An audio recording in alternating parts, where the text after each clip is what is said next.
Hi guys, thanks so much for watching The Social Life, the place to be for entrepreneurs with a purpose who are ready to unleash something amazing. So, you guys know how much I love to talk about books. So I have another book for you today. And if you were on my Instagram feed, you already know that I've already posted this one, but it's one of my favorites. So I wanted to talk about it and kind of just give you some like little pieces of really what this book is all about and why I love it so much. But this book is called Deep Work, and it's by Cal Newport. And I love this book, love it. I read it twice and probably could read it again. I read it when I need a little motivation to get serious and dive deep into some sort of project or whatever, like if I want to move forward on something. So over the last couple weeks, I really wanted to move forward on building that course, Unleash Your Purpose, and I really just needed to focus in order to do that. And this book really kind of gave me, I don't know, it's just like structure to sit down and do all of that.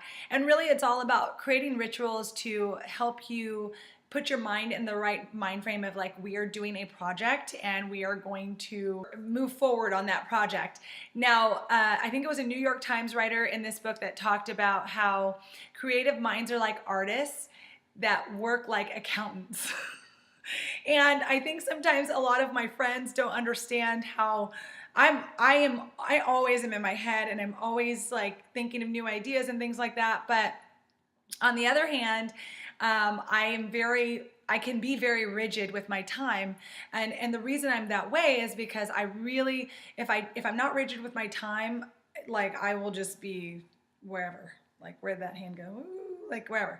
I'll be all over the place. So this book is excellent for someone who is, maybe you're an idea person and when you're a very social person, I think sometimes it's hard to shut off doing things with other people or being available to other people so that you can get the things done and move forward on the projects that are important to you. So a lot of you know that I always talk about emails and when I send emails and why I send emails at certain times and all of these things.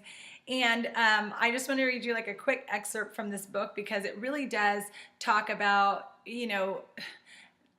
how busyness is really like the new term for productivity. Like, how are you doing? What's been going on? I'm so busy. I'm so busy, so busy. Well, like, what are you busy doing? Like, what are you moving forward on? And instead of being busy, you truly want to be productive. And so he talks about depth destroying behaviors, and some of those are like sending and answering emails at all hours. Just always being available to people is actually what he considers a destroying behavior, because you're always available, which means that you never have time to focus. People can always interrupt you. That's why I took the and actually I got it from this book to take the I'll put it back up again, sorry. And I'll have it in the description box too. Like, the book is awesome. But anyway, he, in this book, basically recommended taking off notifications off your phone. And I've done that, and I cannot tell you, I've probably had notifications off my phone for, I don't know, a year, maybe more. And the productivity just goes up because things aren't dinging and stopping. And so when you actually sit down to work, you're actually able to work with full focus. And I think because I try to do Launchpad and I now do this, I raise my kids, I've got like other little like home projects or whatever that I do. Like, when you sit down to work, you really do need that time to just focus. Now in the book, he also shows you a few different types of ways that other successful and productive people do their work, like the chain method, starting something on your calendar and then not breaking the chain. And also, like, what's the minimum amount of time that you need to really do deep work? I think it was like a day that you need to do deep work. And then doing things that, like say you're going to go out for a walk or something. You go out for a walk, but you already know the project that you're going to be working on. So you allow your mind to think about that project while you're on that walk. And that's all you do. You don't bring music. You don't bring dogs. You don't bring anything. You just go for the walk, and I guess it does something for your brain or whatever. But all of these tactics I have actually tried, and they resonate with me. And so today I just wanted to kind of share that book for managing it all for MIA. The gist of the book, though, is really that you will get more satisfaction moving a project forward and seeing a true step forward rather than working on a lot of different small things that don't amount to much, right? In the end. So if I answer 5 emails, yes, I responded to those people, but I haven't done anything on a project that in the future will help me feel like I've moved forward on something, right?